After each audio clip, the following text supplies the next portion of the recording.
ఓం మహాగణాధిపతయే నమ. ఓం గురుభ్యో నమ. ఓం శ్రీమాత్రే నమ.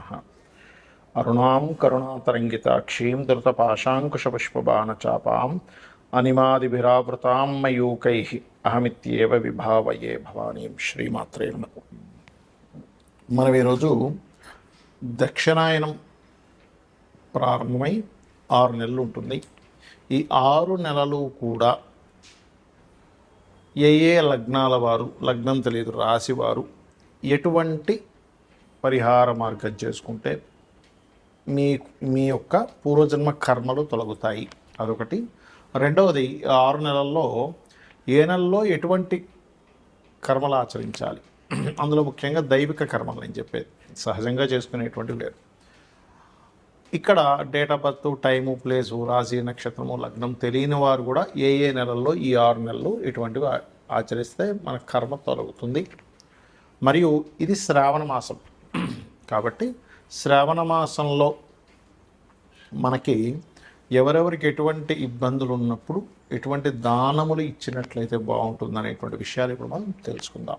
కన్యా లగ్నము, కన్యారాశి, కన్యవారికి కనుక చూసుకున్నట్లయితే ఈ 6 నెలల్లో దక్షిణాయనంలో ఏ ఆరాధన చేసుకుంటే అద్భుతంగా ఉంటుంది. ఒకటి, చండీ పారాయణం చేసుకోవడం కానీ, చండీ హోమం చేయించుకోవడం కానీ, ఇంకా బాగా శక్తులు ఉన్నటువంటి వారు బాగా చండీ హోమాలు కూడా చండీ అలా చేయించుకుంటూ ఉంటారు. మరి ధనం లేని వాళ్ళ పరిస్థితి ఏమిటి అని చెప్పి చూసుకున్నట్లయితే ఇక్కడ మీరు చేయవలసింది కేవలం వినండి, సరిపోతుంది.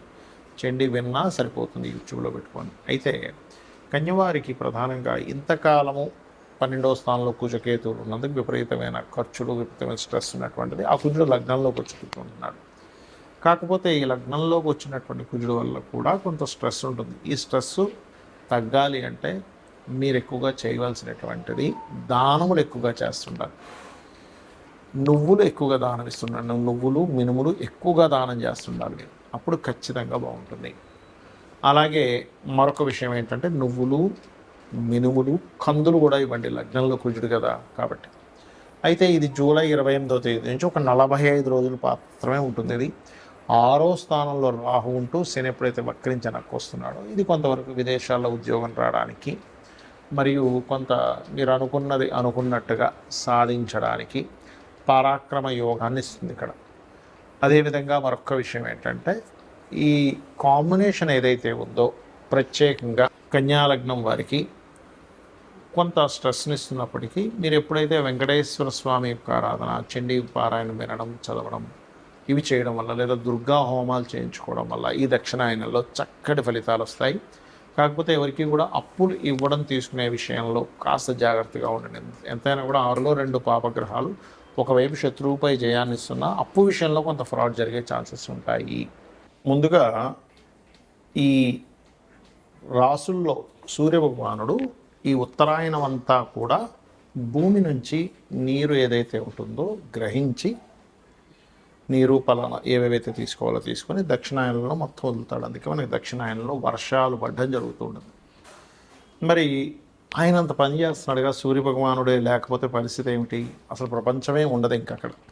అలాంటప్పుడు ఆయనకి కృతజ్ఞతగా 6 నెలల పాటు 6 విధములైనటువంటివి మనం పాటించాలి. మీది ఏ నక్షత్రమైనా, ఏ లగ్నమైనా, ఏ రాశి అయినా సంబంధం లేదు. ఇది మొట్టమొదటిగా మనకి జూలై 14, 15 ఆ తారీఖుల నుంచి ముఖ్యంగా 15, 16 కూడా ఒక్కొక్కసారి సూర్యభగవాను మార్పుల వల్ల 15 వేసుకోండి రఫ్గా. జూలై 15 నుంచి ఆగస్టు 15 మధ్యలో సూర్యుడు కర్కాటక రాశిలో ఉన్నప్పుడు ఎంత మీరు సూర్యుడికి అర్ఘ్యం వదిలితే మీ రాశి ఏదైనా, నక్షత్రం ఏదైనా మీకు అంత చక్కటి ఫలితాలు వస్తాయి. అందులో ముఖ్యంగా గండములు తొలగుతాయి, గుర్తుపెట్టుకోండి, సూర్యభగవానుడికి చేసేటువంటి ఈ యొక్క ప్రక్రియ వల్ల. మరియు జల సంబంధించిన అదేవిధంగా క్షీర సంబంధించిన దానాలు ఎక్కువగా ఇస్తూ ఉండాలి. ఓకే, లేదా అన్నదానాలు ఎక్కువగా చేస్తూ ఉండాలి. గోవులకి ముల్లంగి తినిపించడం మరియు కీరా లాంటివి తినిపించడం, ఇవి ఈ సేవలు ముఖ్యంగా జూలై 15 నుంచి ఆగస్టు 15 మధ్యలో మీకు విశేషమైనటువంటి యోగాన్ని ఇస్తుంది. ఎందుకంటే మన యొక్క పూర్వజన్మ కర్మని తొలగించేటువంటిది ఏదైతే ఉంటుందో దేవతా ఆరాధనలో సూర్యభగవానుడికి ప్రధాన పాత్ర. దాని తర్వాత లలిత సహస్రనామాలు చేసుకోమని చెప్పారు. ఒకటే ఆ అమ్మవారే సూర్య రూపంలో ఉంది అక్కడ. అదేవిధంగా విష్ణు సహస్రనామాలు చేసుకునే వాళ్ళు విష్ణు సహస్రనామాలు చేసుకుంటారు. ఏదైనా ఆలయానికి వెళ్ళి సేవ చేసుకునే వాటి వల్ల కూడా తగ్గుతుంది.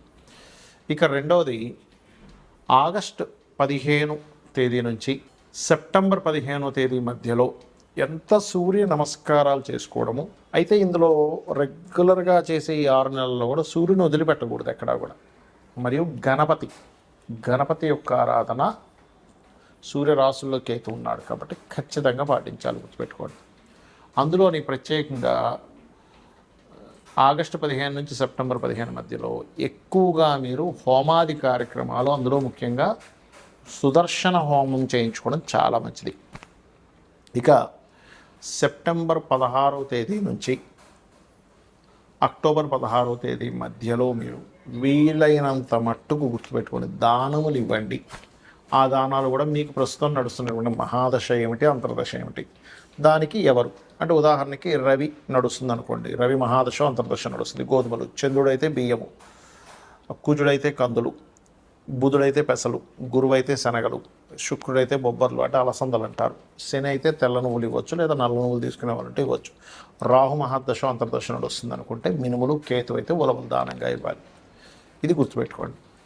మరి అక్టోబర్ 16వ తేదీ నుంచి నవంబర్ 16వ తేదీ వరకు 15-16 వరకు చూసుకుంటే కనుక ఈ సమయంలో ఎక్కువగా స్తోత్రములు వింటూ ఉండాలట. అంటే లలిత కావచ్చు, ఏదైనా విష్ణు సహస్రనామాలు కావచ్చు, ఏదైనా శ్రవణం ఎక్కువగా చేస్తూ ఉండాలి.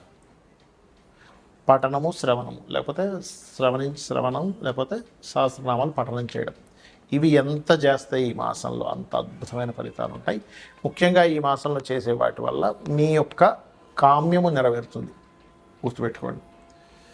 దీనికంటే ముందు నెలలో చేసిన దానివల్ల రోగ నివారణ అంటే రోగం తగ్గుతుంది, అప్పులు తగ్గుతాయి. దానికంటే ముందు సూర్యుడు కర్కాటక మన సింహరాశిలో ఉన్నప్పుడు అంటే ఆగస్టు 15 నుంచి సెప్టెంబర్ 15 మధ్యలో చేసినప్పుడు రాజయోగం పడుతుంది అని చెప్తూ ఉంటారు. అలాగే ఇక్కడ మీకు నవంబర్ 15వ తేదీ నుంచి డిసెంబర్ 15 మధ్యలో అంటే ఇది 5వ నెలకు వచ్చేసాం మనం. ఆ సమయంలో కూడా జలతర్పణములు కొంతమంది చూడండి రాత్రిపూట చేస్తూ ఉంటారు. కొన్ని సాధనలు, కొన్ని అమ్మవారి సాధనలు కొన్ని ఉంటాయి దశమహావిద్యలవి నిగూఢంగా, అంటే ఇంకెవ్వరికి సంబంధం లేకుండా కొంతమంది గుహల్లోకి వెళ్ళిపోయి లేకపోతే ఒక రూమ్లో కూర్చొని నిగూఢంగా అలా సాధన చేస్తుంటారు. అటువంటివి బాగా యోగిస్తాయి. ప్లస్ తర్పణాలు, అందులో పితృతర్పణాలు చేయడం ఇంకా మంచిది. ఈ ప్రతీ నెల అమావాస్యకి వీలున్నప్పుడల్లా నిత్య తర్పణాలు కూడా చేసుకోవచ్చు. ఇక్కడ ఇంకా ఎక్కువగా బాగా యోగిస్తుంది. అలాగే డిసెంబర్ 14 నుంచి జనవరి 14-15 తేదీ వరకు కూడా ఇక్కడ ఎక్కువగా హోమాలు ఎక్కువగా చేస్తూ ఉండాలి, గోసేవ ఎక్కువగా చేస్తూ ఉండాలి. వీలైతే మీరు హోమంలో కూర్చోలేకపోతే కనీసం హోమం జరిగే దగ్గర నెయ్యిని దానంగా ఇవ్వండి. అక్కడ అంటే నెయ్యిని మీరు ఏదో దానం ఇస్తున్నారని ఫీల్ అవ్వకుండా నాకు ఈ భగవంతుడు ఈ యొక్క అవకాశాన్ని ఇచ్చాడు అనేటువంటి భావనతో ఇవ్వండి. ఇక శ్రావణ మాసంలో శ్రావణ శుక్రవారాలు, సోమవారాలు, శనివారాలు, మంగళవారాలు ఉంటాయి. కుజదోషం ఉన్నటువంటి వారు శ్రావణ మంగళవారాలు చేసినట్లయితే ముఖ్యంగా స్త్రీలకి ఆ యొక్క దోషము తగ్గుతుంది. వివాహం అవ్వట్లేదు, కుజదోషం వల్లే అవ్వట్లేదు అంటే వేరేవి కూడా చూసుకోవాలి. శుక్రవారాలు చేసేటువంటి వారికి ప్రధానంగా ఇక్కడ మరొక విషయం ఏంటంటే ఇక్కడ చాలామంది ఈసారి ఏంటండి 3వ వారం చేసుకోవాలట అంటే పౌర్ణమికి దగ్గరగా ఉండేటువంటి వారాన్ని చేసుకోవాలి. అది అందుకని 3వ వారం వచ్చింది ఈసారి.